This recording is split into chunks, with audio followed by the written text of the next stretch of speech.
কথা বলবো। আমি আর ভূমিকায় খুব বেশি গেলাম না। আমি প্রথমেই আমার আজকে যে অতিথি তার সঙ্গে আপনি পরিচয় করিয়ে দিই। তিনি হচ্ছেন লেফটেন্যান্ট ইন্তিসার ইনজামাম, যিনি গতকাল বরখাস্ত হয়েছেন, অর্থাৎ 18ই মে 2025 সালে যাকে নৌবাহিনী থেকে বরখাস্ত করা হয়েছে। এবং 5ই আগস্টের আগে পরে তার যে ভূমিকা ছিল মূলত সেটি তার জন্য বিপদ হয়ে দাঁড়িয়েছে। ইন্তিসার, আপনাকে স্বাগত জানাচ্ছি আজকের অনুষ্ঠানে। জাযাকাল্লাহু খাইরান। আসসালামু আলাইকুম। তো আমরা বিস্তারিত যাব আপনার সাথে আলোচনায়, কি হলো কেন হলো এই বিষয়গুলো নিয়ে। প্রথমেই আমরা দর্শকদেরকে দেখাতে চাই, দর্শক 5ই আগস্ট নৌবাহিনীর এক কর্মকর্তার ভিডিও পুরো দেশে যে ভাইরাল হয়েছিল এবং পুরো দেশ জুড়ে সেটি বেশ আলোড়ন তৈরি করেছিল। আমরাও সে বিষয়টি নিয়ে সে সময় কথা বলেছি, কাজ করেছি, এবং আমি তো বলবো যে তা এই বক্তব্যটি সেনাবাহিনী, নৌবাহিনী বা বিমান বাহিনীতে ভেতরে সৈনিক এবং জুনিয়র লেভেলের কর্মকর্তা যারা আছেন বিশেষত তাদের মধ্যে একটি ব্যাপক প্রতিক্রিয়া সৃষ্টি করেছিল, যার ফলশ্রুতিতে হয়তো যার একটা প্রভাব নিশ্চয়ই হাসিনার পালিয়ে যাওয়ার ক্ষেত্রে পড়েছে। এই ব্যাপারে নিঃসন্দেহে আমি আপনাকে ওই ভিডিওটা একটু শেয়ার করি, আমরা একটু দেখি যে ইন্তিসার কি বলেছিলেন 5ই আগস্ট 2024। আমি লেফটেন্যান্ট KSM ইন্তিসার ইনজামাম, বাংলাদেশ নৌবাহিনীর একজন। আজ আমি কোনো দলের না, কোনো সংগঠনের না, আমি আজকে জনগণ। আজকে আমি জুলুমকারীদের বিরুদ্ধে ডাক।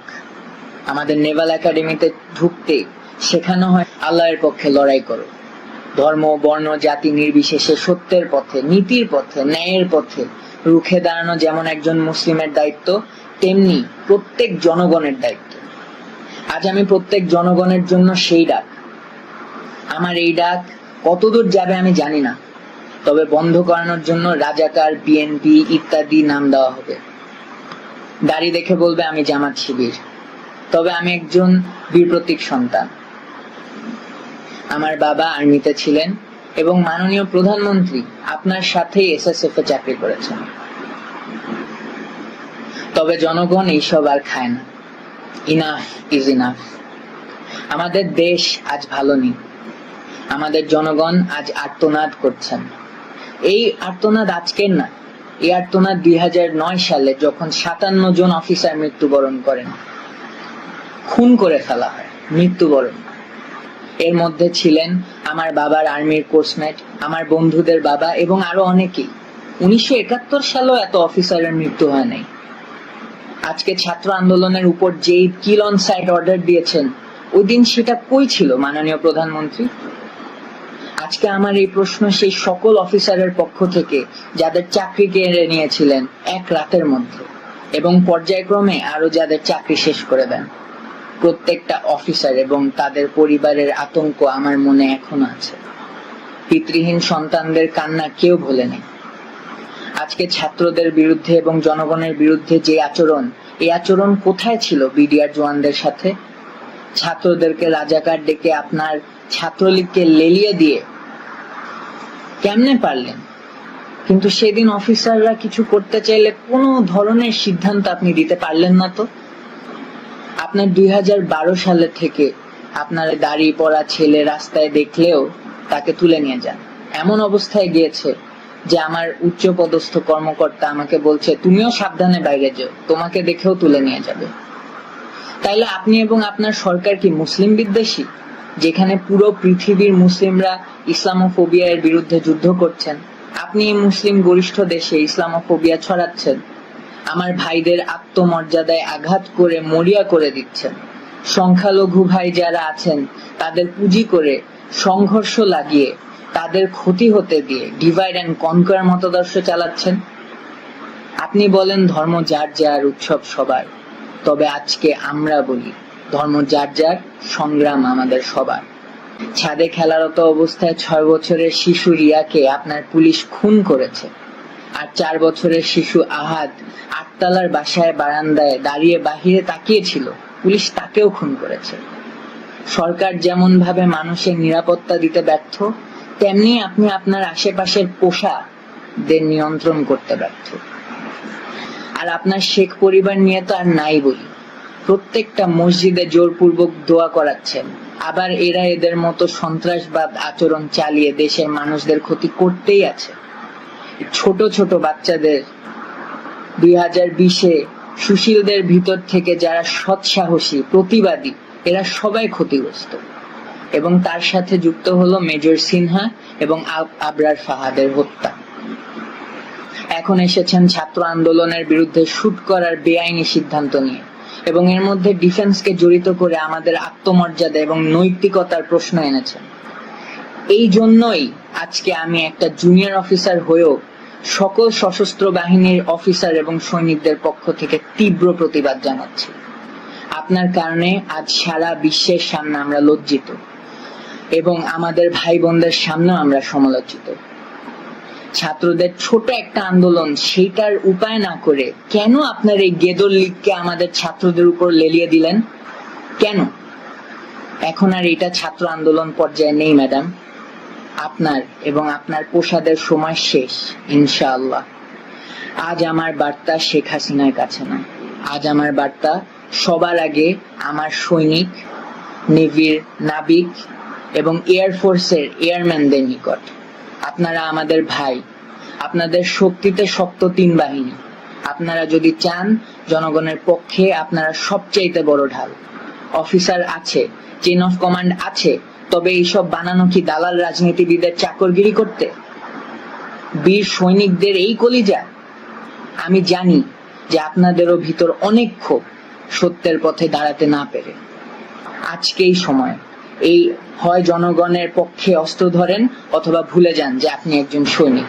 আপনার এই ভিডিওটা কিন্তু ব্যাপক আলোড়ন তৈরি করেছিল। তো এই ভিডিওটা প্রচারের পরবর্তী প্রতিক্রিয়া কি? আপনি যেহেতু নৌবাহিনীতে ছিলেন, লেফটেন্যান্ট একজন অফিসার, ভিতরে কি প্রতিক্রিয়া হলো, পরবর্তীতে কি প্রতিক্রিয়া হলো, আমরা একটু আপনার কাছ থেকে শুনি।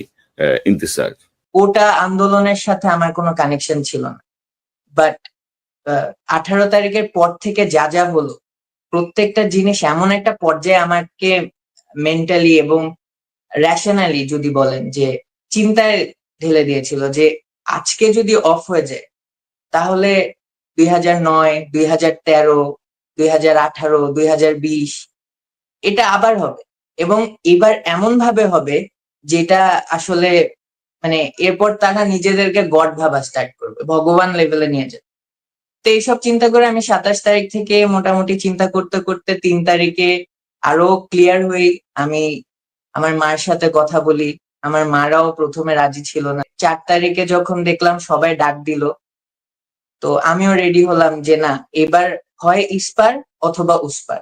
এখানে আমাকে নিয়ে বিষয় না, এখানে হলো সকলের একত্রিত হয়ে একটা কাজ যেখানে এই হাসিনাকে সরাতে হবে, এবং স্টেটাস কো এটা নিয়ে যাতে আমরা প্রশ্ন করতে পারি, এটা নিয়ে যাতে আমরা জানতে পারি, আমরা যাতে অন্য ন্যারেশনস বুঝতে পারি বা বুঝার চেষ্টা করতে পারি, প্রশ্ন করতে পারি। The whole point was this. তো এই করে 4 তারিখ রাত 8টার সময় আমি ভিডিওটা করি, এবং 12টার সময় আমার আমার ফেসবুক পেজেই ছাড়ার কথা ছিল, বাট আমাদের যে রাউন্ডের গাড়ি ছিল ওইটা আমি মিস করেছিলাম, কারণ আমার তো ক্যান্টনমেন্ট থেকেও ইজিলি বের হতে হবে, না হলে তো আমি পরের দিন মার্চে জয়েন করতে পারবো না। এন্ড আমি তো ধরেই রেখেছিলাম যে আমি যদি ভিতরে থাকি তাহলে আল্লাহ জানে কোথায় গায়েব হবো, আর গায়েব হওয়া মানে তো আর বেঁচে ফেরার চান্সেস নেই, বিকজ তখনও তো আমরা জানি না যে আমরা পরের দিন দেখতে পারবো যে হাসিনা চলে গেল। মানে দ্যাট ওয়াজ লাইক, কি বলবো, মিরাকিউলাস। আমরা কেউ ভাবিনি। অনেকে আমাকে যদিও বলেছে যে আমি অফিসারের ছেলে, আমি হয়তো আগের থেকে জেনেছিলাম। যাই হোক, হাসিনা আমার কোনো রিলেটিভ ছিল না যে রাত্রেবেলা আমাকে বলে গিয়েছে যে পরের দিন আমি পালাবো। এনিওয়ে, সো রাত 12টার মধ্যে দিতে পারিনি, তো সারা রাত ধরে আমি বিভিন্ন ফ্রেন্ডদের কাছে পাঠিয়ে দিই, কানাডা, অস্ট্রেলিয়া, ইউএসএ। তো ওদের কাছে দিয়ে বলি যে তোরা সকাল 8টায়, ঠিক 8টায় ইউ উইল রিলিজ দিস, এবং তখন I will try my best to get out of the cantonment, and আমি ডিরেক্টলি জয়েন করব মিরপুর থেকে। যদিও আমি এক্সাক্ট লোকেশনটা বলি নাই, বিকজ কে জানে কে কাকে কি বলছে, বিকজ ওই সময় আসলে কাউকে মানে আমি যে ট্রাস্ট করব, যদিও আমার খুব কাছের ফ্রেন্ড, তারপরেও ট্রাস্ট করতে পারছি না, আর কোনো অফিসারদেরকে তো বলার প্রশ্নই আসে। তো আলহামদুলিল্লাহ, ওই যে আল্লাহর প্ল্যান, এটা আসলে আমি প্ল্যান করেছি বাট আল্লাহ মিলিয়ে দিয়েছে। তো ওইভাবেই ডিস্ট্রিবিউট করলাম। সকালবেলা ফজরের নামাজ পড়লাম, ড্রেস পরে, আমার ইউনিফর্ম পরে। এর একটু আগে আমার মায়ের সাথে লাস্ট কথা হলো। আম্মুকে বললাম যে, আম্মু, তোমার সাথে তো কথা বলেছিলাম, কিন্তু আমি আর সহ্য করতে পারছি না, এবং আমি শুনেছি যে গ্রাউন্ডে আজকে যারাই যাবে ফায়ারিং করে একদম মেরে ফেলে দেওয়া হবে। সো আমি ইউনিফর্ম আর পরতে পারবো না যদি এরকম কিছু হয়ে যায়। সো এটা চিন্তা করে ওই দিন বের হলাম। 8টার সময় আমি বাসকে বলে রেখেছিলাম। তো ওরা তো বুঝে নাই যে আমার মাথায় কি চলছে। তো 8টার সময় আমি আমাদের যে অফিস ছিল হাজী মোহসিন বেইজের, ওখানের অফিসের ওয়াইফাই দিয়ে, কারণ বাইরে মোবাইল ডেটাও ঠিক করে চলছিল না, তো ওইটার ওয়াইফাই দিয়ে আমার অ্যাকাউন্টে আপলোড করে কিছু মানুষকে হালকা করে ইঙ্গিত করি যে ওটা আমার অ্যাকাউন্ট চেক করতে, মানে যাকেই সামনে পাই আমার আশেপাশে যারা সৈনিক ছিলেন, এবং বলি যে যত তাড়াতাড়ি পারো প্রচার করে দাও। এটা স্পেসিফিক কেউ ছিল না, ইট ওয়াজ গ্রুপ অফ পিপল। এটা হলো সবাইকে আসলে, মানে অনেকে বলতে পারে যে এটা আমার বিদ্রোহ করার ইন্টেন্ট ছিল, বিষয়টা এরকম না। বিষয়টা এট দ্যাট পয়েন্ট আসলে এটা অ্যাওয়ারনেস এর বিষয়। বিদ্রোহর পর্যায়ে অলরেডি শেষ, কারণ 3 তারিখে অফিসাররা অলরেডি সবাই, মানে যারা হলো, মানে যাদের মধ্যে কিছু হলো মনুষ্যত্ব বেঁচে ছিল, দে ডিসাইডেড যে না, উই উইল নট ফায়ার। তারপরে we were not sure, because আসলে বাংলাদেশে এরকম একটা 15 বছর ধরে সরকার চলেছে যারা হলো বোকা মানুষদেরকে নিয়ে বড় বড় অর্গানাইজেশন চালিয়েছে, যারা এতই বোকা যে রাইট এন্ড রং এর ডিফারেন্সটা বলতে পারে না, অথবা ভীতি, ভয় এই জন্য বলতে পারে না। So it was more of a raising awareness between all the officers and men. So আলহামদুলিল্লাহ 8টার সময় পোস্ট করলাম, পরে আমি বাসে উঠলাম, বিসমিল্লাহ পড়তে পড়তে বের হচ্ছিলাম যে গেট দিয়ে জাস্ট বের হই, বিকজ যেহেতু পোস্ট হয়ে গিয়েছে আমার অ্যাকাউন্টে অনেক অফিসার হলো গোয়েন্দাদের হাতে পড়বে। তো আমি জাস্ট কচু ক্ষেত দিয়ে বের হচ্ছি, তখন আমি বাসের যারা আছে তাদেরকে ইঙ্গিত দিয়ে হালকা করে জিজ্ঞেস করলাম যে, স্যার, আজকে তো মেরে ফেলতে পারে মানুষদের, কি করা যেতে পারে? তো মানে উত্তরটা পেয়ে আমি আরো ডিমোরালাইজ হয়ে গেলাম যে আসলে ওনাদেরও কিছু দোষ নাই, সবার পিছুটান আছে, পিছুটান আমারও আছে। আমার বাবা মারা গিয়েছে তার 10-15 দিন আগে, আমার মা একা, আমার ভাই। বাট দেন এগেইন এক একজনের মোরালিটি এন্ড এক একজনের আইডিওলজি তাদেরকে রান করে। সো আলহামদুলিল্লাহ আমি সেটা নিয়ে চিন্তিত না হয়ে আমি বললাম, স্যার আমাকে এখানে নামাই দেন। তখন আমাদের কলোনি আছে ওখানে, সো ওখানে নেমে গেলাম ড্রেস পরা অবস্থায়। নেমে যে একটা রিক্সা ওয়ালা মামাকে পেলাম, তো ওনাকে বললাম, মামা আজকে তোমাদের জন্য আসছি, জানি না বেঁচে ফিরতে পারবো কিনা, কিন্তু যেই কাজের জন্য আসছি আমাকে জাস্ট ওই পর্যন্ত পৌঁছায় দাও, বাকিটা আল্লাহর ইচ্ছা। সো ওই মামা, মানে কি বলবো, এই যে উনি আমার থেকে কোনো ভাড়া নিলেন না, কিচ্ছু নিলেন না, টান দিয়ে ভিতর ভিতর দিয়ে সে চলে গেলেন হলো মিরপুর 12তে। 12তে কেউ নাই, তখন বাজে মনে হয় 9:45-র দিকে, 9:45 8:30। নেমে দেখি যে ডিওএইচএস এর সামনে পুরাটা ব্যারিকেড দেওয়া, আবার মিরপুর 10-এর দিকে যে রাস্তা ওটাও ব্যারিকেড দেওয়া। তো এই অবস্থায় এখন ভাবলাম যে এখানে যদি আমি একা দাঁড়িয়ে থাকি, it's not going to end up good. তো তখন আমার কাছে একটা কাজিনের বাসা ছিল, ওর কাছে গেলাম। আর এর মধ্যে আমি ফোন বন্ধ করে দিয়েছি, কারণ ফোনের মধ্যে অলরেডি ইন্টেলিজেন্সের কল আসছিল। আমি ফোন জাস্ট ক্লিক করে অফ করে দিচ্ছি, যাতে আমার মাইন্ডসেট না চেঞ্জ হয়, কারণ এরকম একটা ডিসিশন ওয়ার চান্সেস আর যে আমি হয়তো আর কখনো ফেরত আসবো না। এই আর কি, যে এমন সিচুয়েশন যে আমি সকালবেলা আম্মুকে বলছিলাম যে যাচ্ছি, দোয়া করো, যদি ফেরত আসি তাহলে দেখা হবে, আর যদি না আসি তাহলে দোয়া করো, আমি তোমার বেস্ট ছেলে হওয়ার চেষ্টা করেছি। তো আপনি আমাকে বলছিলেন যে আপনি পরবর্তী সময়ে 45 দিন আপনাকে বন্দি করে রাখা হয়েছে নৌবাহিনীর যে অভ্যন্তরীণ বিভিন্ন পদক্ষেপের মাধ্যমে। এই বিষয়গুলো একটু শুনি যে ওইটার সাথে এটা কতটুকু সংযুক্ত, বা কি হলো। আমরা জাস্ট ওই ঘটনাগুলো আপনার কাছ থেকে শুনতে চাই ধারাবাহিক। 9টার মধ্যে আমরা সবাই, মানে আমি আমার কাজিনদেরকে একত্রিত করে আমরা আগানো স্টার্ট করলাম আস্তে আস্তে। এর মধ্যে বৃষ্টি হলো, নেট অফ হয়ে গেল। তো আলহামদুলিল্লাহ 11টা 11:30-র দিকে হঠাৎ করে শুনলাম যে there is some decision pending. আমরা কিছুক্ষণ ওয়েট করলাম, পরে দেখি যে অনেক মানুষজন চলে এসেছে, তো ওনাদের সাথে আমরা হাঁটা দিলাম গণভবনে। ওইখান থেকে ধানমন্ডির থেকে মানে পুরো সিচুয়েশনটা দেখেছি। হয়তো আমি ডিরেক্টলি ভাঙাচোরা বা এইসব ইনভলভ ছিলাম না, বাট আই ওয়াজ দেয়ার। তো পুরাটা সময় একসাথে ছিলাম জনগণের সাথে, পিছে থেকে একজন এসে কাঁধে তুলে নিলেন। তো এর মধ্যে আবার আমার কাছে ফোন ছিল না, তা আমার আরেকটা ফ্রেন্ড, আমার সাথে যে ছিল, ফ্রেন্ড তো না, কাজিন, তো ওকে একজন কল দিয়ে বললো যে ইমতি স্যারকে এখনই সেফটিতে যেতে বল, ওকে হয়তো মেরে ফেলার চেষ্টা কর। তখন আমি জিনিসটা এত সিরিয়াসলি নেইনি। তারপরে আমি ওর কথা শুনে ওর বাসাতেই ফেরত গেলাম। তো রাত্রেবেলা আমি ফোন অন করার পরে আমাকে যে যারা কাঁধে নিয়েছিল ওই ভিডিওটা ছেড়ে আমি ওখানে 9 দফা টাইপের একটা রিকোয়ারমেন্ট দিলাম যে আমাদের এখন ইন্টারিম সরকার বেছে নিতে হবে, 45 নাম্বার আর্টিকেল সরাতে হবে, বিভিন্ন এখন আমার ফেসবুকে আছে।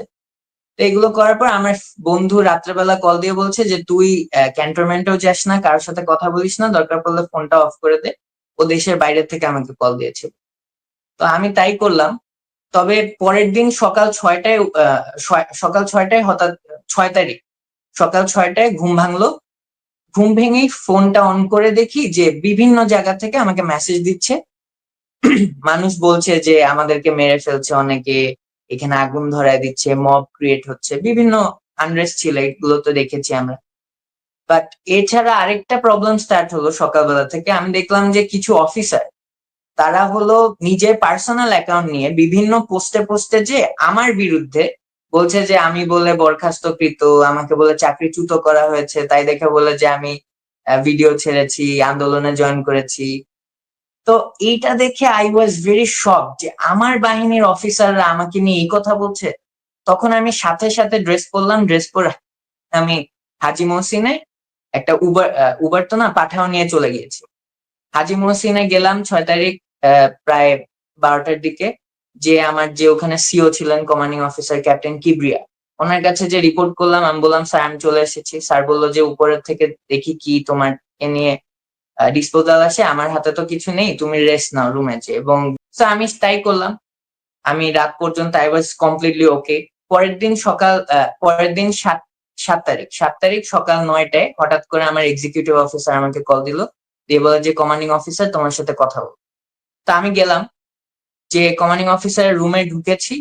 ঢুকে উনি আমার সাথে খুব ফ্র্যাঙ্কলি হি আস্কড মি যে আচ্ছা তুমি কমান্ডিং অফিসারের নামটা কি? কমান্ডিং অফিসার ছিলেন ক্যাপ্টেন কিবরিয়া। জি প্লিজ বলো। ও যে বলো তো এখন পরিস্থিতি কি, বা তোমার কি ইন্টেনশন ছিল এন্ড স্টাফ লাইক দ্যাট। তা আমি বললাম যে স্যার আই ওয়েন্ট আউট, আমি বাইরে গিয়েছি জনগণের স্বার্থে, জনগণের সাথে। I was kind of emotional, but ইমোশনের থেকে আমার বেশি যেটা ছিল যে আমার মনে হয়েছে যে এবার সকলের একত্রিত হতেই হবে, ওই যে অ্যাওয়ারনেস ক্রিয়েট করা। এবং আমি তাকে এটাও বললাম যে আমার মেইন টার্গেট ছিল স্যার যে আমি যে একটা গুলি খাবো। কারণ অফিসারদের যেটা দেখছি যে অফিসারদের হয়তো আরেকটা অফিসার গুলি না খাওয়া পর্যন্ত টনক নড়বে না। তো আমি গিয়েছিলাম এই বিড়ালের গলায় ঘন্টি পরাতে, ওই যে বলির বকরা যেটাকে বলে। তো তখন বললো যে তুমি যদি মরে যেত তাহলে তো এটা সুইসাইড হতো। আমি বললাম যে স্যার আমি তো সুইসাইড করতে যাইনি, মানে ইন্টেনশনটা সুইসাইডাল ছিল না, ইন্টেনশনটা ছিল যে I will raise an awareness, whatever it takes, even if it takes for me to get a bullet. তো এগুলোর পরে স্যারের সাথে আরো অন্যান্য কথা হলো যে আমাকে অনেকে রিচ করেছে, আমি কি কোনো দলের সাথে কিনা। তা আমি দলের সাথে না, তবে আমি অনেক দলের সিচুয়েশন জানি। অনেকে ব্রিগেডিয়ার আজমিকে খুঁজছেন, কারণ ব্রিগেডিয়ার আজমি আমার বাবার ব্রিগেড কমান্ডার ছিলেন, তার ছেলে আমার বন্ধু ছিল। তো ওনাদের বিষয়ে আমি কিছু ডিটেলস জানি, যদিও আমি তাদের সাথে কোনোভাবেই সম্পৃক্ত না। তো এগুলো ইস্যুস বললাম। তারপর বিভিন্ন ইসলামিক দল যারা নিউসেন্স ক্রিয়েট করতে পারে, আমি বললাম স্যার সোফার আমি তো রাস্তায় ছিলাম, আমি নিউসেন্স করার মতো কাউকে দেখি নাই, তবে we should be very careful because present সিচুয়েশনকে হয়তো আমাদের ভিতর থেকে না হলেও বাইরের থেকে এসে অনেকেই চারা দেবে। এবং আই স এরকম সিচুয়েশন হচ্ছিল, বিকজ বিভিন্ন বাসার সামনে যে ভাঙচুর হচ্ছে, হ্যাঁ যে যার মতো যা করছে। এবং 32-এ যখন আগুন দিচ্ছে আমি ওর সামনেই ছিলাম, দেখি যে একটা স্কুলও ছিল, স্কুলের মধ্যে সৈনিকরা আটকা ছিল। আমি ওদেরকে আবার ক্যাপ দিয়ে বললাম যে তোমরা ফ্রি আছে, তোমরা নেমে চলে যাও। তো ওরা বললো যে স্যার আমাদের ওয়েট করতে হবে আমাদের অর্ডারের জন্য। তো এগুলো সবকিছু বললাম। তখন স্যারকে বললাম যে স্যার, এখন 3 বাহিনীর চিফদের অনেক বড় দায়িত্ব, কারণ সারা রাত ধরে আমাকে এই যে 6 তারিখ রাত এবং সকাল 7 তারিখ সকাল অনেক ধরনের মানুষ রিচ করেছে হেল্প চেয়ে, যে ভাইয়া আমাদের বাসা পুড়ায় দিচ্ছে, আমাদের বাসায় মব পাঠাচ্ছে, ভাইয়া আমরা তো আওয়ামী লীগ করি না, আমাদেরকে হেল্প করেন। এখন তারা এমন অঞ্চলে যেখানে আর্মি চাইলেও যেতে পারছে না। তো তখন আমি স্যারকে একটা আইডিয়া দিলাম যে স্যার, আমরা যদি পুরা সিভিল অ্যাডমিনিস্ট্রেশনও টেক ওভার করে ফেলতে পারি, এরকম যে আপনারা বসে বসে অর্ডার দিবেন বিভিন্ন গ্রামে বিভিন্ন মহল্লায়, আপনাদের অর্ডারে বিভিন্ন গ্রুপ কালেক্ট হবে যারা হলো প্রশাসনকে হেল্প করবে। এরকম হলো প্রত্যন্ত অঞ্চলেও বিভিন্ন মানুষের মানে we could create some kind of A civil defence. তো এই ধরনের আইডিয়া দিয়ে, এবং আমার মাথায় আরেকটা আইডিয়া এসেছিল যে আমরা যদি ওই সময় যারা সন্ত্রাসবাদী কাজ করছে আমরা যদি লিস্ট বানাতাম, কারণ বিভিন্ন অঞ্চলে বিভিন্ন অফিসার অলরেডি ডিপ্লয়েড ছিল। তা আমরা যদি ওখানে লিস্ট বানিয়ে প্রত্যেকটা মানে আইডেন্টিফাই করতে পারতাম, তাহলে এর যে কোনো রাজনৈতিক দলের সাথে যোগ হয়ে কোনো টেররিস্টিক কাজকাম ওই আপনার প্রশাসনিক ভাবে করতে পারতো না। আমার কথা এটাই ছিল।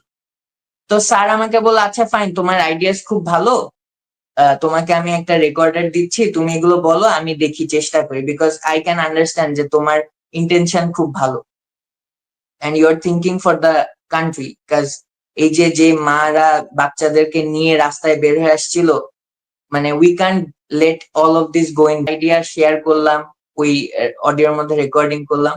তো করে আমি ভিতরে এসে এর মধ্যে কিন্তু আমি স্যারের কাছে আমার ফোনগুলো দিয়েছিলাম। আমি বুঝি নাই যে ফোনগুলো স্যার অন্য কারণে নিয়েছে। তো রুমে আসলাম, একটু পর দেখি যে স্যারের সাথে আরো 2-3 জন আসছে, এদেরকে আমরা বলি প্রভোস্ট। তো ওনারা আবার তখন কম ঢাকা যিনি কমান্ডার ঢাকা নেভাল এরিয়া, তো ওনার অফিস থেকে আসছেন এবং আমাকে বললেন যে আমাকে সেফটি দেওয়ার জন্য, প্রোটেকশন দেওয়ার জন্য অর্ডার আসছে হেডকোয়ার্টার থেকে, সো আমাকে একটা রুমে যে আপাতত একদম সেফলি রাখবে, ওখান থেকে আমার বের হওয়া নিষেধ। তো এই কথা বলে নিয়ে যাচ্ছে যখন, তখন আমার থেকে আমার ফোনের পাসওয়ার্ডটা চায়। তখন আমি বলেছি স্যার এটা এত উচিত হচ্ছে না, আমার ফোন নিয়ে নেওয়ার তো কোনো রিজন নেই, আমাকে যেহেতু প্রোটেকশন দিচ্ছে। তখন বলে যে order we have to follow that. তো এটা বলে আমার ফোন টোন সব নিয়ে নিল। তখন আমি বুঝতে পেরেছি যে আসলে প্রোটেকশনে যাচ্ছি না কিসে যাচ্ছি এক আল্লাহ জানে। তো যাক, বিসমিল্লাহ বলে তাদেরকে ফলো করলাম। আই কমপ্লাই, আমি কোনো ধরনের নুইসেন্স ক্রিয়েট করি নাই। আমি একদম যেভাবে বলেছি ওইভাবে একটা রুমে গেলাম। ওই রুমে কিছুক্ষণ যে অফিসার আমাকে নিয়ে গেলেন উনি কিছুক্ষণ কথা বললেন, তারপর রুমটা বাইরে থেকে লক করে দিয়ে চলে গেছে। তো এর মধ্যে বাইরে একটা অফিসার বসেছিল, ওর থেকে ফোন নিয়ে জাস্ট আম্মুকে একটা মেসেজ দিলাম যে আম্মু মেবি আমাকে আটকায় ফেলা হচ্ছে, দোয়া করো, কাউকে আপাতত বলো না, দেখো কি হয়, তারপর যদি বেশি দেরি হয় তারপর জানাই দিও। তো এর মধ্যে ওই অফিসার বেচারাও ধরা খেয়েছে। তো ওরও মনে হয়, ওকেও একটু ওয়ার্নিং মনে হয় লেটার দিয়েছে পরে। তো এরপরে কি করলো, এরপর আমার দরজার সামনে হলো ওই আপনার তালা মেরে দিল এবং 6 ঘন্টা পর পর যে কোনো অফিসার এসে ডিউটি করত। তো এই করতে করতে 1 দিন বের হলো, 2 দিন বের হলো, 1 সপ্তাহ বের হলো, ওই একটা রুমের মধ্যে আমি আটকানো। এখন শুধু হেঁটে বেড়াতাম আর নামাজ পড়তাম আর বলতাম আর কতদিন। তো 1 সপ্তাহের পরে আমি আর বলাও বন্ধ করে দিয়েছিলাম এবং আমি স্টার্ট করলাম কি যে প্রত্যেকদিন রোজা রাখবো, জাস্ট 1 বেলা করে খাবো। এই করতে করতে প্রায় 16 দিন ক্রস হলো। হঠাৎ করে দেখে আমাকে বলে আরেকটা জায়গায় মুভ করবে। তো পরে আমাকে 300 ফিট নিয়ে গেল। আমি তো 300 ফিটে যখন নিয়ে যাচ্ছে আমি ভাবছি এই গেলাম মনে হয়, কারণ আসলে ওই টাইমে মেন্টাল সিচুয়েশন এরকম, কারণ আমরা তো 15 বছর দেখেছি যে কি হয়। তা আলহামদুলিল্লাহ আমার গায়ে কেউ হাত তুলে নাই। জাস্ট রাত্রেবেলা লাইট অফ করতে পারতাম না, লাইট অন করে ঘুমাতে হতো। আর এরপরে আমাকে 300 ফিটে বিএনএস ঢাকা, বর্তমানে আগে বিএনএস শেখ মুজিব ছিল, সেখানে নিয়ে যে আরেকটা রুমের পর্দা ছিল না, বাইরে থেকে এটা কয় তারিখ থেকে শুরু হলো, কয় তারিখ থেকে? অগাস্টের অগাস্টের 7 তারিখ থেকে। মানে জাস্ট মানে 2 দিন পরেই, মানে 1 দিন পরেই বলবো আর কি, 6-7। জি বলেন। জি এরপর হলো অন্য জায়গায় নিয়ে গেল, ওখানে অফিসার্স ওয়ার্ডরুম বলে, মানে মেস টাইপ। তো ওইটার হলো 6 তলায় আমাকে একটা মাঝের রুম, ওখানে বাইরের কোনো বাতাস আসে না, সানলাইট মানে দূর থেকে দেখতে পারবেন যে সানলাইট উঠেছে, but you can't get sunlight, ওর বাইরের বাতাসও তেমন ঢুকে না। সো ওইখানে একটা ফ্যান, একটা বিছানা, আর এই দরজা তালা মারা একটা অফিসার, মানে প্রত্যেক 6 ঘন্টা পর পর অফিসাররা আসে যায়।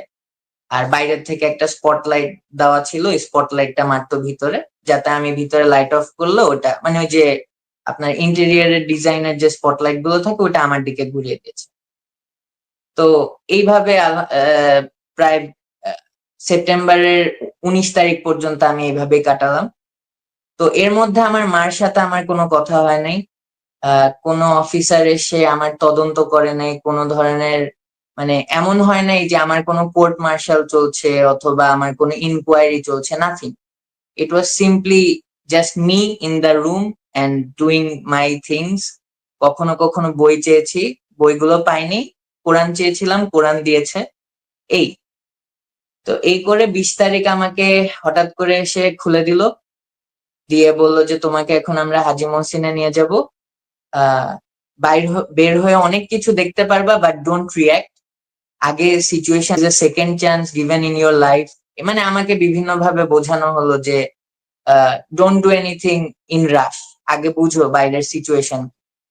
তো আমি আল্লাহর কাছে দোয়া করে আলহামদুলিল্লাহ বের হলাম ওনাদের সাথে। তারপর দেখি যে হাজী মহসিনা যে আমার মার হাতে তুলে দিল, দিয়ে বললো যে ভাবি আপনার হাতে তুলে দিলাম। তো যখন তুলে দিল তখন আবার আম্মুর সামনে আমাকে বলছে যে তুমি যদি এরকম নিউসেন্স ক্রিয়েট করো তাহলে কিন্তু আমাদের জেল করে আরো বড় পানিশমেন্ট দেওয়ার সুযোগ আছে, that could be also hanging you and things like. So এরপরে আরেকটা জিনিস বললো, সেটা হলো যে তুমি যে ব্রিগেডিয়ার জেনারেল আজমির সাথে এবং তার ফ্যামিলির সাথে কোনো ধরনের কানেকশন আর মেনটেন করবা না। এটা কেন বলেছে আমি এখন পর্যন্ত জানি না, হয়তো ওনারা ভেবেছিল যে আমি হয়তো কোনো সংগঠনের বা ওনার সাথে কোনো কিছু প্ল্যান করেছি, আই ডোন্ট নো। তো পরে আম্মুর থেকে জানতে পারলাম যে আম্মু হলো এর মধ্যে অনেকবার বেজে গিয়েছিল আমার খোঁজে। আম্মুকে প্রথমে বলেছে যে আমি নাই, পরের যখন বলেছে যে আছি, এরপর আম্মুকে বলে যে আমি বলে জঙ্গি সংগঠনের সাথে ছিলাম, আমি বলে জামাত ইসলাম করি, আবার অনেক সময় বলে হিজবুত তাহরির করি। মানে অ্যাজ ইফ বাংলাদেশে একটু দাঁড়িয়ে রাখলে, একটু ইসলামিক কথা বললে আর মানুষের পক্ষে দাঁড়ালে সব হয় জামাত, হয় হিজবুত তাহরির, অথবা যে কোনো সংগঠন যেটার সাথে জঙ্গি অ্যাড করতে পারবে। মানে একটা আজব দেশে আছি। যাই হোক, আজব দেশ তো না, দেশ আলহামদুলিল্লাহ অনেক ভালো, কিন্তু দেশের 1-2% একটু প্রবলেমেটিক। যাই হোক, তা আলহামদুলিল্লাহ এরপর আমার তো মা আমাকে একটু জানতে চাই, ব্রিগেডিয়ার আজমি প্রসঙ্গটা কেন আসলো, পরে কি আপনি বোঝার চেষ্টা করছেন? ব্রিগেডিয়ার আজমের প্রসঙ্গটা আমি ওনাদেরকে জিজ্ঞেস করি নাই, যেহেতু আমাকে ওইটা নিয়ে ঘাটাঘাটি করতে নিষেধ করেছিল, আমি তেমন কিছু বলি নাই। বাট আমার বন্ধু তো ওনার ছেলে, তো আচ্ছা। ওকে এমনি বলেছিলাম, ওনাকে জিজ্ঞেস করেছিলাম যে তোদেরকে কি কিছু বলেছে এরকম যে আমার থেকে সেফ থাকা আর সামথিং। তো তখন বললো যে না, এরকম কিছু হয়নি। তো আমি বুঝলাম না কেন আমাকে সেটার সাথে ইনক্লুড করেছে। আমি যতটুকু বুঝতে পারছি যে আমাকে পক্ষপাতিত্ব করার জন্য একটা ছাঁচে তো ফেলতে হবে, মেবি এটা আরেকটা ছাঁচ ছিল। অর্থাৎ আপনি ধরেন 7 তারিখ থেকে 45 দিন আপনি একরকম জেলেই ছিলেন বলা চলে, নৌবাহিনীর জেলে। জি। এক্স্যাক্টলি। তারপরে আপনাকে এটা জেল থেকেও বাজে, টু বি অনেস্ট, কারণ আমি কারোর সাথে দেখা করতে পারিনি। আমার মা ভেবেছিল আমি মারা গিয়েছি। ইভেন আমার মা মনে হয় সেক্রেটারিয়েটে গিয়েছে, যে বলেছে যে আমার ছেলের লাশটা দেয়, এরকম একটা অবস্থায়। হুম।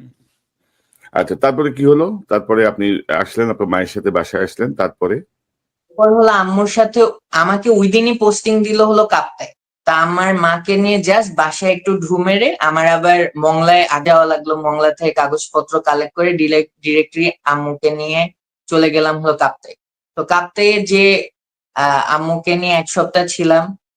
এর মধ্যে রিসিপশন ওয়াজ ভেরি ওয়ার্ম, কেউ খারাপ কিছু বলে নাই। বাট আস্তে আস্তে বুঝলাম যে ওই যে ওখানে যে গোয়েন্দা সংস্থা, এটাকে বলে ফিল্ড ইন্টেলিজেন্স, ওনারা একটু আমাকে নিয়ে খুব তৎপর, যে আমি কই যাই খাই। মানে ওনারা ভাবতো যে আমি বুঝতেছি না, বাট আমার আলহামদুলিল্লাহ ওখানে যে সব মানুষ ছিল যারা আশেপাশে, যাদেরকে ওরা জিজ্ঞেস করতো, ওরা এসে বলতো যে স্যার আপনাকে নিয়ে এত কি, আপনি তো মানে রাইট পক্ষেই ছিলেন, আপনাকে কেন এগুলো করতেছে? যাই হোক, তা আমি বললাম যে হয়তো তাদের চিন্তা যে আমি হয়তো মানে রং কিছু করেছি। তো এই করতে করতে আমি অনলাইনেও তখন বেশি যাইনি। তো এক সপ্তাহ পর আম্মু যখন চলে গেলেন তখন আমার প্রিভিয়াসলি একটা আহ, মানে বোর্ড অফ ইনকোয়ারি হয়েছিল, এটা হলো আমার পার্সোনাল ব্যক্তিগত বিষয়। তো ওইটার যে প্রেসিডেন্ট ছিলেন উনি আবার আম্মুকে কেন জানি ডাকলেন, বললেন যে ওনাকে বলে চিফ বলেছে আমার মায়ের সাথে কথা বলতে। তো ওখানে কথা বলতে যে আমার মাকে বলেছে যে আমার বলে আমার এই 45 দিন থেকেও হতে পারে মাথায় প্রবলেম হয়ে গিয়েছে, আমি যে কোনো সময় আত্মহত্যা করতে পারি, আমি ফ্যানের সাথে ঝুলে মারা যেতে পারি, গর্তে পড়ে মারা যেতে পারি, হাতির পাড়া আছে, পানিতে ডুবে মারা যেতে পারি কাপ্তাই লেকে। মানে I don't know why he said all these things, but it sounds like an indirect way of saying যে আপনি আপনার ছেলেকে কন্ট্রোল রাখেন, না হলে মনে হয় কিছু একটা হতে পারে। মানে এটা নৌবাহিনীর বর্তমান প্রধান অ্যাডমিরাল নাজমুল বলছেন আপনার মাকে? হ্যাঁ, উনি ডিরেক্টলি বলেন নাই, মানে আমার যে আগে একজন বোর্ড অফ ইনকোয়ারি করেছিলেন হুম, ওই ব্যক্তি বলেছেন যে ওনাকে আমার চিফ পাঠিয়েছে। আচ্ছা। আবার ওই ব্যক্তি এইটা বলেছে, সাথে আবার এটাও বলে যে আমার চিফ বলে আমাকে খুব পছন্দ করে। তো মানে ভেরি কনফ্লিক্টিং কথাবার্তা। তো আল্লাহ নোজ বেস্ট যে তারা আসলে কি ভেবে কি বলেছে। হয়ে গেল, এরপর আমি কিছুদিন চুপচাপ ছিলাম, তো নর্মাল চাকরি করছি। বাট সব জায়গায় দেখি যে আমাকে একটু ডিস্টেন্স করা হয়, মানে সবাই একটু বুঝে শুনে মিশে, অ্যাজ ইফ আমি মনে হয় কামড় দিব, এরকম একটা অবস্থা। তো ওইখানে অনেকেই আমার ওই যে আমাকে নিয়ে যে মিথ্যা কথা ছড়ানো হয়েছিল যে আমার বলে 5টা 6টা বিয়ে, হ্যান ত্যান এগুলো। তো আমি বলেছি যে স্যার তাহলে 5টা 6টা বিয়ে থাকলে এগুলো বের করে আনেন, যে এই 5টা 6টা মেয়েকে। আপনারা তো বুঝেনি 15 বছর যে হাসিনা যে স্টাইলে চলতো এটাই করা হয়েছে। এবং স্যাড পার্ট ইজ যে আমি তখন জানতে পারি যে বিভিন্ন বেইজে অন্যান্য অফিসাররা এবং তাদের ওয়াইফরা তো অনলাইনে যে পোস্ট করেছে আমার বিরুদ্ধে মিথ্যা কথা, এরপর বলে বিভিন্ন বেইজের কমান্ডিং অফিসার, বিভিন্ন জাহাজের কমান্ডিং অফিসার, তারপর ইভেন নেভাল একাডেমির ক্যাডেটদেরকে যে প্রশিক্ষণ অফিসার থাকে সেও বলে করো না, এ বলে ভালো না। মানে যা বুঝতে পারলাম যে আমার যে টার্গেট ছিল যে আমি হলো অ্যাওয়্যার করব, সেই অ্যাওয়্যার কে যতভাবে নষ্ট করা যায় দে ট্রাইড দেয়ার বেস্ট। এবং আহ, এরপরে এগুলো যখন জানতে পেরেছি তো আমি আস্তে আস্তে দেখলাম যে আসলে আমার যে অনলাইনে উপস্থিতি একদমই নাই, এটা আসলে মানুষের কথাবার্তা আসলে সত্য করে দেয়। তো তখন আমি ছুটি নিয়েছিলাম, মাঝখানে আমার বাবা তো মারা গিয়েছে, ওনার কাগজপত্র গুলো করা হয়নি। তো ওই ছুটি নিয়েছিলাম সেটার জন্য, এর মধ্যে আবার 21শে নভেম্বর পড়ে গিয়েছে। তা আমার বাবার আহ পক্ষ থেকে, মানে আমার বাবার জন্য চিফ অ্যাডভাইজারের অফিস থেকে একটা ইনভিটেশন এসেছিল। তা আব্বু যেহেতু বেঁচে নেই, আমার মা যাবে, মা তো অসুস্থ। তো মা আবার ডিজিএফআই তে কল করে জিজ্ঞেস করেছিল যে আমার 2 ছেলে যেতে পারবে কিনা। তা আমাকে আম্মুকে বলেছে যে যেতে পারবে। তা আমরা আম্মুকে নিয়ে সুন্দর, আমি যেহেতু সার্ভিং অফিসার আমি ড্রেস পরে গিয়েছি। তা আম্মুকে নিয়ে ড্রেস পরে যে পুরা প্রোগ্রামটা ভিজিট করে চলে আসলাম। এসে যখন বেজে ফিরেছি হঠাৎ করে আমাকে বলে যে তুমি কেন গিয়েছো, তোমাকে কে যেতে বলেছে, তুমি ছুটিতে ছিলা কেন যাবা, মানে বিভিন্ন কোশ্চেন্স, যে তুমি তো কোনো পারমিশন পাও না। আমি বললাম যে স্যার ইনভিটেশন ছিল। এর মধ্যে আমি যেহেতু একটু প্রেসারে আছি, তাই থট যে আচ্ছা আমার ইন্টারনেটে ভিজিবিলিটি একটু বাড়ানো উচিত। তো অনেক অফিসারই ছবি পোস্ট করে, অফিসারদের ফ্যামিলি, অফিসারদের ওয়াইফ, দেখবেন যে সবাই সবার কিন্তু ড্রেস ওয়ালা ছবি পোস্ট করে। তা আমিও ওইটা ভেবে আমি ভাবলাম যে আমিও তো অফিসার, আমি পোস্ট পজিটিভলি আমাকে রিসিভ করেছে। তো যা বুঝলাম এটা এটা আমার অথরিটির হয়তো পছন্দ হয়নি। তারই 1 মাস পর ডিসেম্বরে আমার এগেনস্টে একটা চিঠি আসলো যে আমি বলে আহ নিয়ম বিধি ভেঙেছি, আমি হলো আমার ছবি পোস্ট করেছি। এর মধ্যে আমি আবার একটু বঙ্গবন্ধুর বিরুদ্ধেও লিখেছিলাম, শেখ মুজিবের বিরুদ্ধে, এবং ইন্ডিয়ার যে বাবরি মসজিদ ভেঙেছিল এইগুলোর এগেনস্টেও লিখেছিলাম। And I was trying to be kind of active. এবং অনেস্টলি যদি বলি, ইট ওয়াজ নট যে আমি আর বিরুদ্ধে বা আমার নৌবাহিনীর বিরুদ্ধে কোনো কি বলবো, যে এমন কোন আচরণ দেখিয়েছি যে দেখ এবার কি করে নিবি, বিষয়টা এরকম না। বিষয়টা এরকম ছিল যে আমি ভেবেছি যে নতুন বাংলাদেশ, আমি তো 45 দিন ছিলাম না, এর মধ্যে হয়তো মানুষের মেন্টালিটি চেঞ্জ হয়েছে, মেবি এই ধরনের কথা এখন অ্যাকসেপ্টেবল। তো তখন আমি যে ওখানে এইরকমই পোস্ট গুলো দিয়েছি। But sadly to my knowledge it was not accepted. And এটা নিয়ে আরেকটা বোর্ড অফ ইনকোয়ারি বসলো।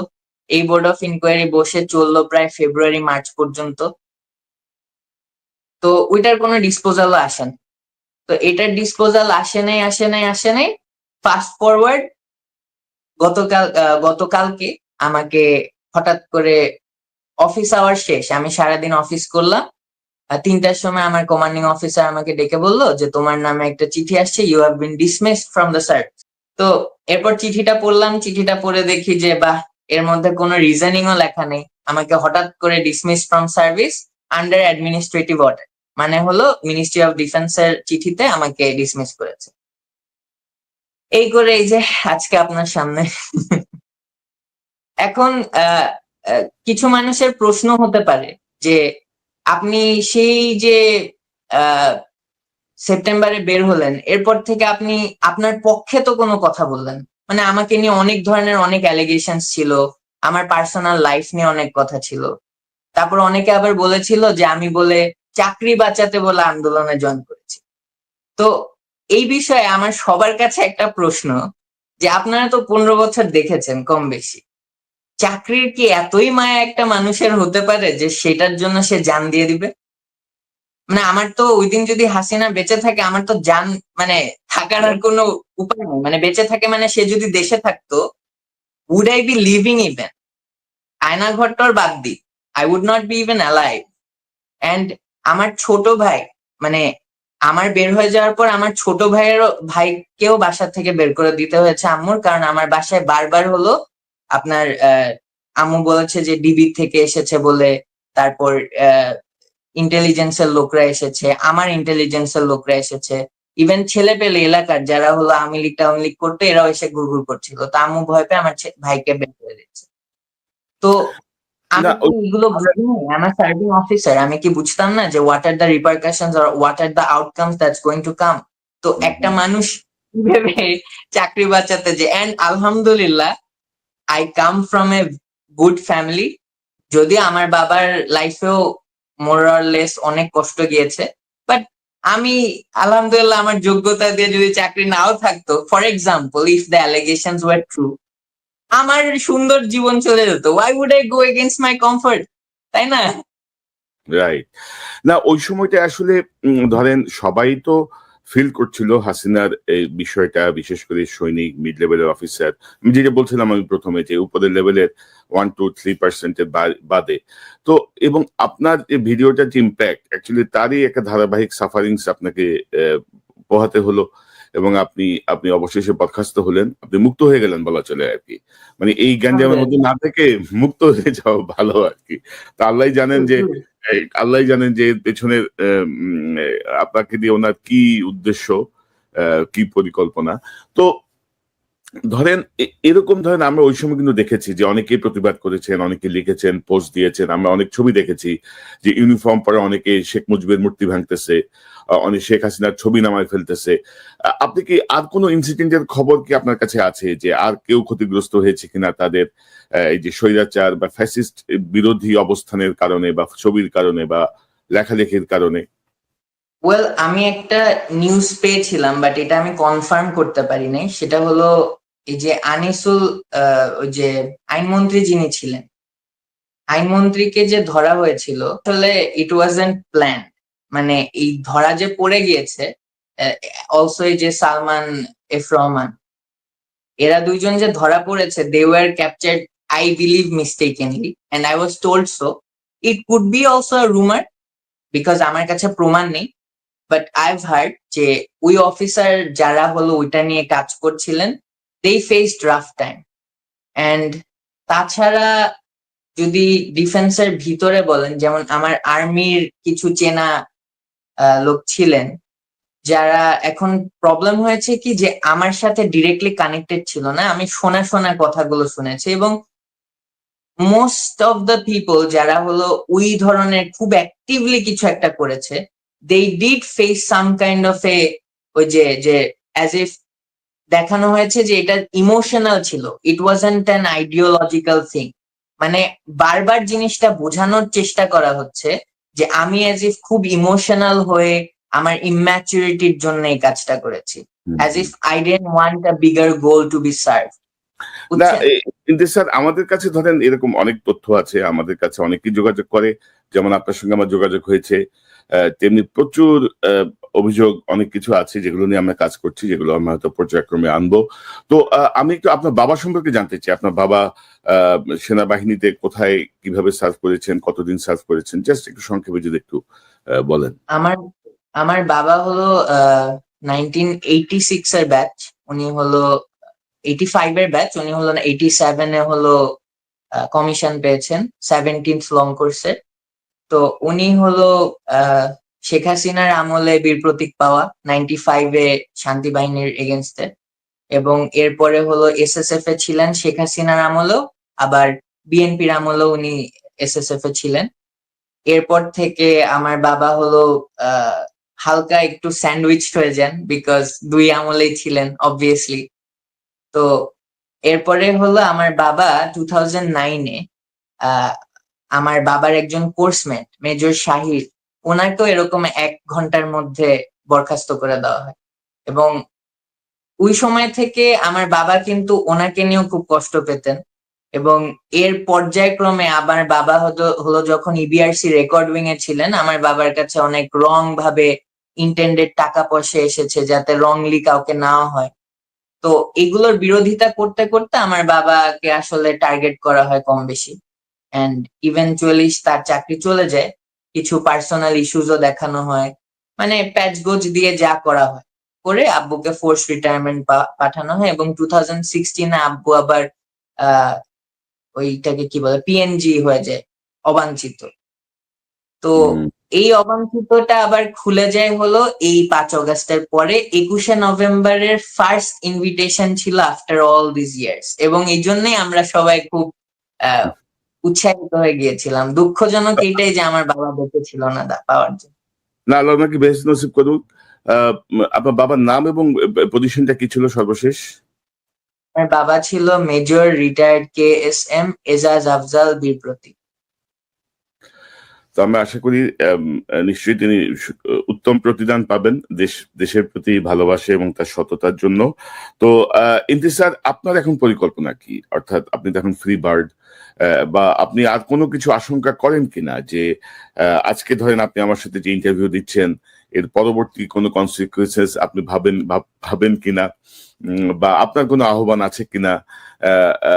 কারণ হচ্ছে ধরেন আমরা হাসিনাকে যেভাবে আমরা সরিয়েছি, যেভাবে ফ্যাসিস্ট হাসিনা পালিয়েছে, যেভাবে তাদেরকে নিয়ন্ত্রণ করার চেষ্টা করছে অন্তর্বর্তী সরকার, সেই জায়গাটায় বাধা হয়ে দাঁড়িয়েছে কিন্তু হাসিনাপন্থী কিছু বাহিনীর লোকজন, কিছু মন্ত্রণালয়ের লোকজন, কিছু অর্থাৎ সিভিল অ্যান্ড মানে কি বলবো মিলিটারি, এই দুটো জায়গায় কিন্তু আমরা দেখছি যে তারা এটাকে ভুন্ডুল করার চেষ্টা করছে, তারা এটাকে ধ্বংস করার চেষ্টা করছে। তো সেই জায়গাটা থেকে আপনার কোনো আহ্বান বা আপনার কোনো বক্তব্য আছে কিনা? আপনার একটু মন্তব্যটা নিয়ে আমরা অনুষ্ঠান শেষ করব। জি। আছে। তো ফার্স্টে আমার যে মেইন টার্গেটটা ছিল সেটা হলো টু মেক অ্যান এক্সাম্পল, যে জুনিয়র অফিসার্স, সেলার্স, আমরা যদি চাই we can make a better Bangladesh. আমি সিনিয়র অফিসারদের সবাইকে খারাপ বলছি না, but there is a difference. জুনিয়ররা অন গ্রাউন্ডে থাকে, we can make a difference. And আলহামদুলিল্লাহ, আপনার মানে অনেকে যাই বলুক সিনিয়র লেভেল কি করেছে, 5th অগাস্টের পসিবিলিটি অনেকটা বেড়ে গিয়েছে because of the junior officers and the soldiers and sailors and airman. তো আমি বলবো যে আমি যে এক্সাম্পলটা ক্রিয়েট করতে চেয়েছি, এবং আমার পরপর আরো অনেক জুনিয়র্স অনেকে অনেক ধরনের এক্সাম্পলস ক্রিয়েট করেছে। এবং 3 তারিখেও দেয়ার ওয়ার সার্টেন অফিসার্স যারা দাঁড়িয়ে দাঁড়িয়ে জনগণের পক্ষে কথা বলছে। These examples are the examples for the future of Bangladesh. Not as a lover of BNP, but আমি মন থেকে খুব পছন্দ করি হলো জিয়াউর রহমানকে।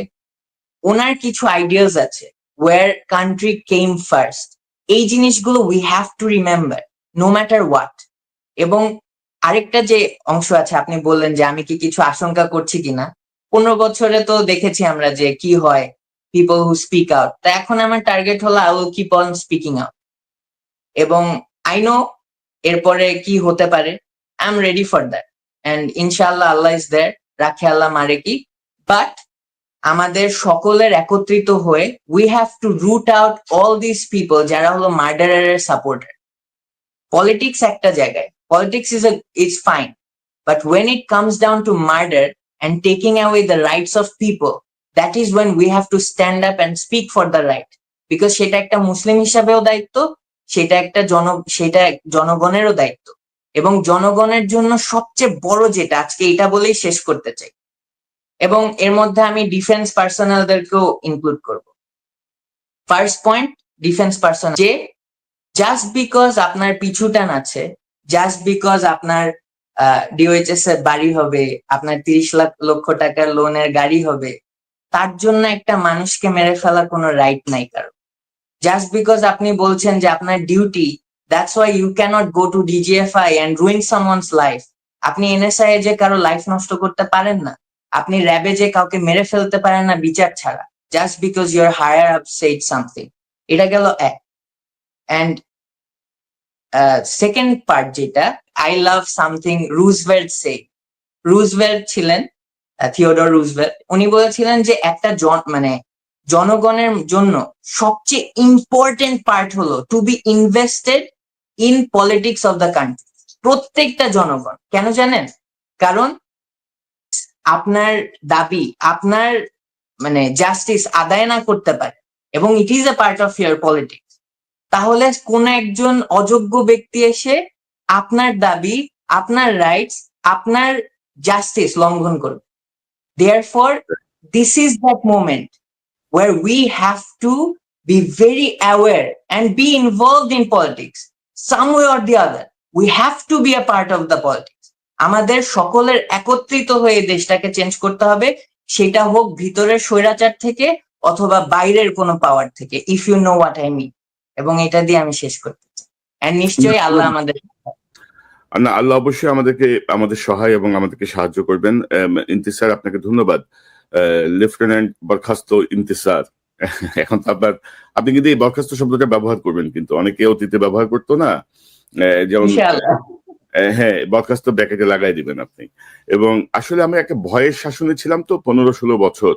এই ভয়ের শাসন থেকে আমরা বের হয়ে আসতে চাচ্ছিলাম, মূল জায়গাটায় সরে গেছে, কিন্তু তার যারা অনুসারী তারা এখনো সেই ভয়ের শাসনটাকে আসলে জারি রাখতে চায়। এবং আপনাদের মতো সাহসী যারা তরুণ আছেন, আমার মনে হয় যে তারা যতটুকু সাহসিকতায় ভর করে এখনো আছেন, নিশ্চয়ই ইনশাল্লাহ আমরা সেই ভয়ের শাসন থেকে বের হয়ে প্রকৃত জনগণের অধিকারের যে শাসন, প্রকৃত অধিকারের যে রাষ্ট্র, সেটি আমরা প্রতিষ্ঠা করতে পারবো। ইন্তিসার, ভালো থাকবেন। নিশ্চয়ই আবারও কথা হবে আপনার সাথে। আপনাকে অসংখ্য ধন্যবাদ আমার সঙ্গে যোগ দেওয়ার জন্য। লেফটেন্যান্ট ইন্তিসার, যিনি বরখাস্ত হয়েছেন 18ই মে, ধারাবাহিকতা হচ্ছে 5ই আগস্টে তার যে বক্তব্য, সেই বক্তব্যকে কেন্দ্র করে তাকে আসলে বরখাস্ত করা হলো। এরকম আরো অসংখ্য অভিযোগ আমাদের হাতে আছে, যাদেরকে বিভিন্ন ভাবে হেনস্থা করার চেষ্টা চলছে।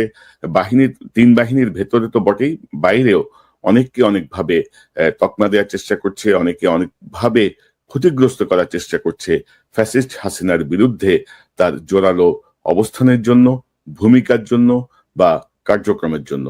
নিশ্চয়ই আমরা এগুলো ধারাবাহিকভাবে আপনাদের সামনে তুলে ধরবো।